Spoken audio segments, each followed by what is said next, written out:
Trust me, ये एक छोटी सी हैबिट आपकी पूरी लाइफ को ट्रांसफॉर्म करके रख देगी।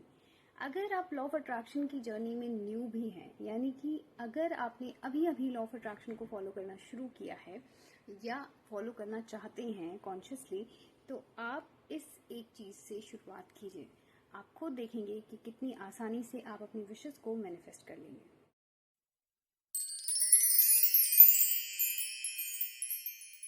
जय श्री राम, जय बजरंगबली। मेरा नाम है मल्लिका और आप सभी का स्वागत है आज की इस वीडियो में।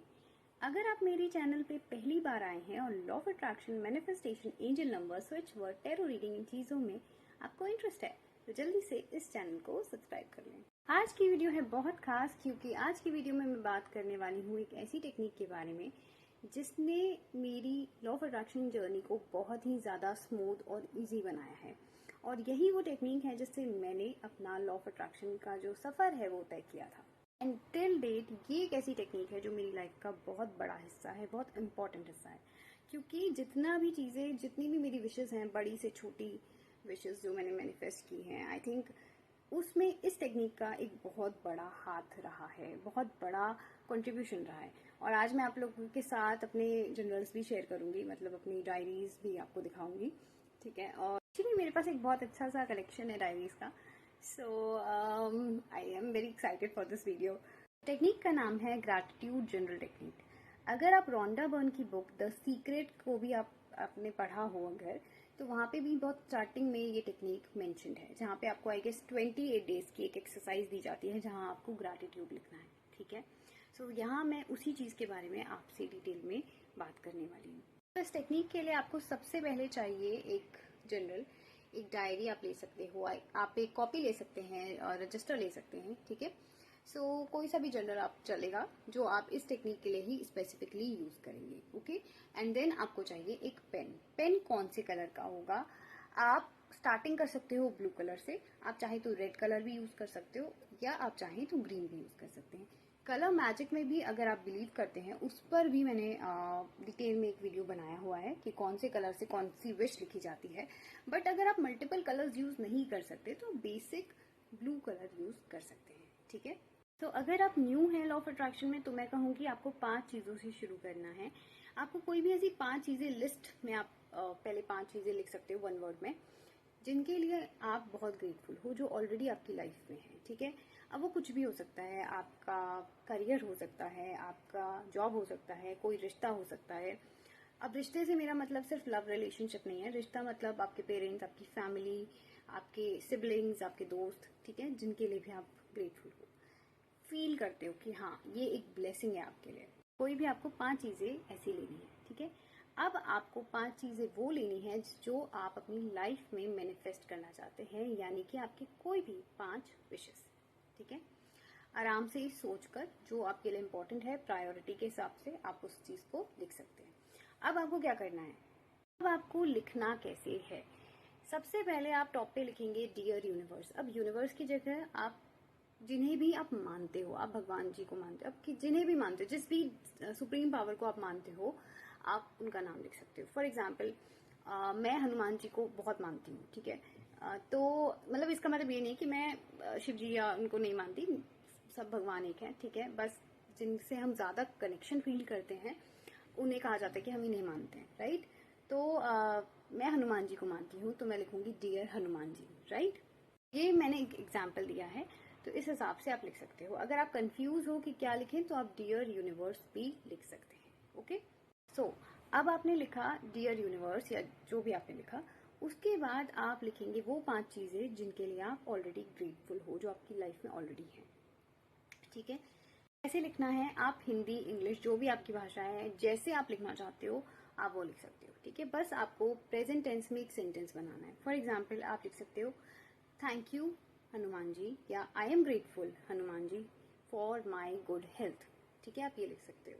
उसके बाद आपको वो 5 चीजों के लिए अफर्मेशंस लिखनी है, वैसे ही सेम प्रेजेंट टेंस में ग्रैटिट्यूड फॉर्म में, जो आपको मैनिफेस्ट करनी है।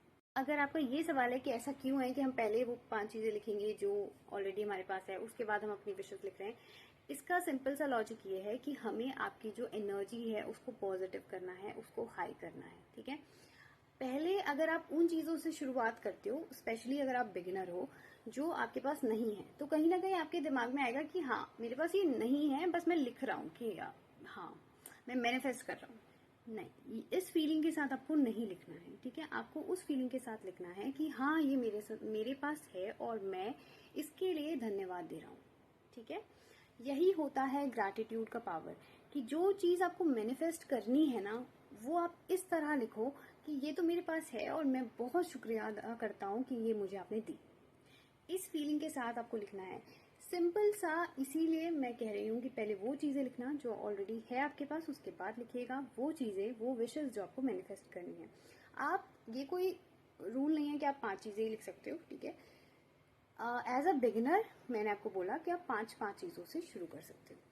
सबसे आसान तरीका क्या है, ये फील करने का कि वो चीज हमारे पास है। बिकॉज दिमाग तो बोलेगा ना कि नहीं नहीं कोई है नहीं, ये तो हम उल्लू बना रहे हैं, ठीक है, ये तो हम सिर्फ टेक्निक कर रहे हैं।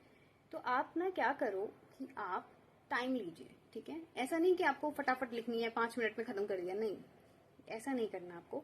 आप टाइम लीजिए, आप फील कीजिए। मान लीजिए आप एक नई गाड़ी मैनिफेस्ट कर रहे हो, तो जो भी आपकी ड्रीम कार है आप उसको विजुलाइज करें। विजुलाइज सिंपल आप इमेजिन कीजिए कि अच्छा वो आपके पास है, और आप फिर सोचिए कि जब वो आपके पास होगी, ठीक है, तो आपकी क्या फीलिंग होगी, कितना खुश होंगे आप, कितना धन्यवाद देंगे।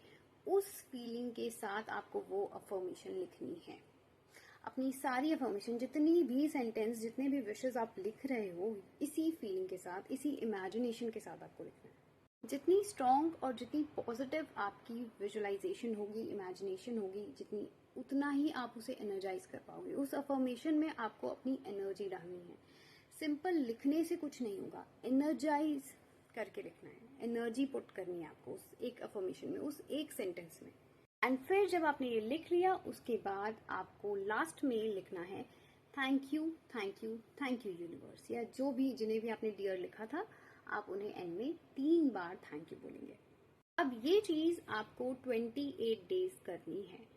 मैं ये बोलूंगी कि देखो, स्टार्टिंग में क्या होता है, जब आप स्टार्ट करते हो ना कोई टेक्निक, तो बहुत एक्साइटमेंट होती है कि चलो ये करते हैं। लेकिन जब एक कोई ऐसी टेक्निक है जो आपको 41 डेज करनी है, 30 डेज करनी है, 21 डेज करनी है, लंबे समय के लिए, तो ना धीरे धीरे इंटरेस्ट लूज हो जाता है। आपको वो नहीं करना, ठीक है। आप कभी भी ये मत करना कि अरे यार ये कोई ड्यूटी नहीं है जो आपको करनी है, ठीक है। आप हमेशा उस फीलिंग के साथ करना कि ये चीज आपके पास है और आप ग्रैटिट्यूड दे रहे हो, आप धन्यवाद दे रहे हो। इस फीलिंग के साथ नहीं कि अरे यार आज अच्छा ये इतने दिन की टेक्निक है, मुझे कंप्लीट करनी है, नहीं नहीं। सो मैं आपको अपने जनरल्स दिखा रही हूँ। ऑफकोर्स सारे तो नहीं है, लेकिन हाँ मैंने काफी सारे ढूंढ ढूंढ के निकाले हैं। बहुत साल पुराने भी हैं कुछ तो, है ना। सबसे पहले ये वाला, ये तो मैंने आपको दिखाया था, ठीक है। तो ये तो मेरा फेवरेट है और मुझे इसका कलर बहुत पसंद है, ये आई लव दिस कलर। सो इसका एक्चुअली पेजेस भी इसके येलो हैं, सो आई लव दिस। 1 मिनट। हाँ, सो ये रहा मेरा जनरल। यहाँ पे मैंने ग्रैटिट्यूड लिखा हुआ है, और मेरे जो स्टार्टिंग हुई है, आई डोंट नो कितना आपको विजिबल है, बट जो स्टार्टिंग की है मैंने वो लिखा है जय श्री राम एंड जय श्री बजरंगबली। ऐसे ही मैं शुरुआत करती हूँ। तो एंड देन मैंने यहाँ पे अपने कुछ विशेस लिखे हैं, कुछ चीज़ें जिनके लिए मैं ऑलरेडी बहुत ज़्यादा ग्रेटफुल थी, और कुछ विशेस लिखी हैं। So second one is this, ये भी मेरे, सो ये भी एक मेरा जर्नल है जिसमें एक बहुत अमेजिंग सी चीज़ मुझे मिली है। ये देखिए, मैंने यहाँ पे मंत्र स्क्रिप्टिंग किया हुआ है। आई डोंट नो आपको ये सीधा नहीं दिख रहा होगा, आई गेस। यहाँ मैंने श्रीम ब्रिजी लिखा है, ठीक है। सो ये भी मेरा एक जर्नल है और बहुत ही प्यारा सा जर्नल है। अगेन यूनिकॉर्न, मुझे बहुत ज़्यादा पसंद है ये। मैं आपको अपना लेटेस्ट वाला एक दिखाती हूँ जो मुझे अभी मेरी मम्मी ने गिफ्ट किया है मेरे बर्थडे पे। सो ये रहा, ये बहुत ही प्यारा सा है, बहुत स्पेशल है। पहला तो ये मम्मी ने गिफ्ट किया। दूसरा यहाँ पे है मेरा फेवरेट हैरी पॉटर। उन्हें पता है कि मुझे कितना ज़्यादा पसंद है, कितना प्यार है मुझे हैरी पॉटर से। सो ये बहुत, अभी मैंने यूज़ करना शुरू नहीं किया, बट बहुत ब्यूटीफुल है और बहुत प्यारा है। ये थोड़ा बच्चे जैसा है I think, but again unicorn. So this is purely a gratitude journal. यहाँ इसमें आप देख सकते हो, यहाँ मेंशन्ड है डे 11, राइट। सो यहाँ पे मैंने लिखा है जय श्री राम जय बजरंगबली। हमेशा इस तरह से ही मैं शुरुआत करती हूँ। एंड ये भी अगेन यूनिकॉर्न सीरीज है। तो एक ये वाला भी है मेरे पास। ये मैं ऑलरेडी पहले भी किसी वीडियो में शेयर कर चुकी हूँ आई गेस। सो एक हमारा ये भी है, ये थोड़ा ऐसा है अंदर से printed. Personally I don't like all the stuff. मुझे अंदर से जो पेजेस हैं वो हमेशा और डायरीज भी हैं, बट मैं आपको सब नहीं दिखा पाऊंगी बिकॉज ऑलरेडी बहुत लंबा हो गया ये वीडियो। इस वक्त मैं आई डोंट नो मैं क्या फील कर रही हूँ। मैं बहुत ज़्यादा खुश हूँ, टचवुड बिकॉज मैं जब आपको जर्नल दिखा रही थी, मैंने भी काफ़ी टाइम बाद ये खोले हैं। ये मैं बहुत सेफली रखती हूँ उन्हें, ठीक है। तो मैंने कुछ पेजेस पढ़े और वो विशेस थी मेरी उस वक्त, और आई विश कि आपकी भी जो लॉ ऑफ अट्रैक्शन जर्नी है वो बहुत प्यारी रहे, मैजिक से भरी रहे। और मेरी तरह आप भी अपनी जब पुरानी डायरीज पढ़ें तो आपको रियलाइज हो कि कितना अच्छा लगता है कि जब आपकी जो विशेस हैं, जो पहले आपकी विशेस थी और अब आपकी वो रियलिटी बन जाती है। तो बट एक चीज़ याद रखिएगा, अपना इंटेंशन हमेशा सही रखिएगा और एक्शन लेना बिल्कुल मत भूलिएगा, ठीक है। मेहनत अपनी विश के लिए आपको ही करनी है, इस बात का ध्यान रखिएगा। मेरी भी एक बहुत बड़ी विश रही है जो पूरी हुई है ऑफकोर्स, मेरी डिग्री, ठीक है, जिसके लिए ऑफकोर्स मैंने मैनिफेस्टेशन किया, लेकिन मैंने दिन रात मेहनत भी की है, जैसा हर एक स्टूडेंट करता है, ठीक है। दिवाली मेरा फेवरेट फेस्टिवल है और हमारे एग्ज़ाम दिवाली में होते थे, ठीक है, मतलब दिवाली के आसपास। तो सब जब मना रहे होते थे दिवाली, मैं टी शर्ट ट्राउज़र पहन के, नए कपड़े तो दूर की बात है, टी शर्ट ट्राउज़र में बैठ के पढ़ रही होती थी। तो जो भी आपकी विश है ना, उसके लिए आप मैनिफेस्टेशन ऑफ कोर्स आप बहुत अच्छे से, प्यार से, पॉजिटिव माइंडसेट के साथ करो, पर मेहनत से बिल्कुल भी जी नहीं चुराना है, ठीक है। तो आज की वीडियो में बस इतना ही। मैं तो अनलिमिटेड बोल सकती हूँ, लेकिन ऑलरेडी बहुत लंबा वीडियो हो गया है, बहुत टाइम ले चुकी हूँ आपका। आई होप ये वीडियो आपको पसंद आया हो, कैसा लगा मुझे बताइएगा ज़रूर। इसके अलावा अगर टैरो रीडिंग आपको करानी है या फिर आपको अपना कंसल्टेशन लेना है, मैनिफेस्टेशन कंसल्टेशन आपको चाहिए, तो आप इंस्टाग्राम पे मुझे डीएम कर सकते हैं, वहाँ से अपना सेशन बुक करा सकते हैं। मिलती हूँ आपसे अपनी अगली वीडियो में, तब तक के लिए जय श्री राम, जय बजरंगबली।